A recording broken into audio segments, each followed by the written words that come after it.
ایک سنار نے گلی میں ایک یتیم چھوٹے سے بچے کو گھومتے دیکھا تو سنار بے اولاد تھا، بچے کو اٹھا کے گھر لے آیا۔ 18 سال اس بچے کی پرورش کی، اس کو پالا پوسا جوان کیا۔ سنار کے پاس وہ دکان پہ چلا جاتا، وہ کئی دفعہ دکان پہ رہتا، کئی دفعہ گھر میں رہتا۔ ایک دفعہ وہ دکان پہ تھا، بچہ گھر تھا، 18 سال کا جوان۔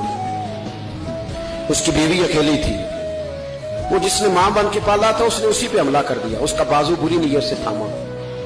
بیوی چیخی، تھوڑی دیر گزری تو وہ نوجوان پیروں میں بیٹھ گیا، کہنے لگا ماں پتہ نہیں مجھے کیا ہوا۔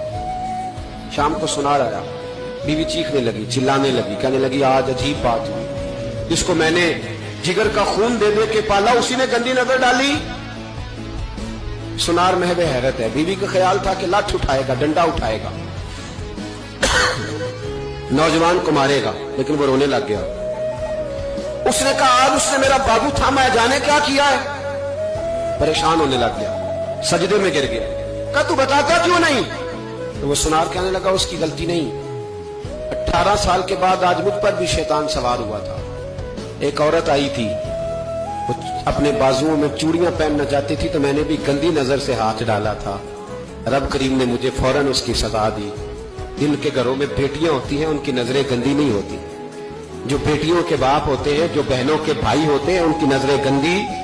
اور اگر تو ٹیلی فون کرتا ہے، تو کسی عورت کے ساتھ تعلق رکھتا ہے تو یہ بات لکھ لے، امام فخر الدین رازی 1، علامہ اسماعیل حقی 2، ملا جلال الدین رومی 3، امام خازن 4، امام جلال الدین سیوطی 5 حدیث کے استاد اور محدث لکھتے ہیں کہ اگر تو کسی پر گندی نظر ڈالے گا تو تیرا گھر بچ سکتا، یاد رکھ نہیں بچے گا، اس لیے کہ تیری نظر کسی کی بیٹی کو بیٹی سمجھ تاکہ تیری بچی کا پردہ قائم رہے، کسی کی بہن کو۔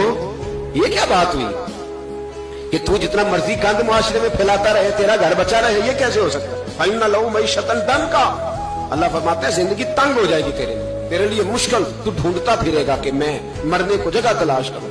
سچی توبہ کرے، کھری توبہ کرے، یہ گناہ انسان کو مجبور کر دیتے ہیں۔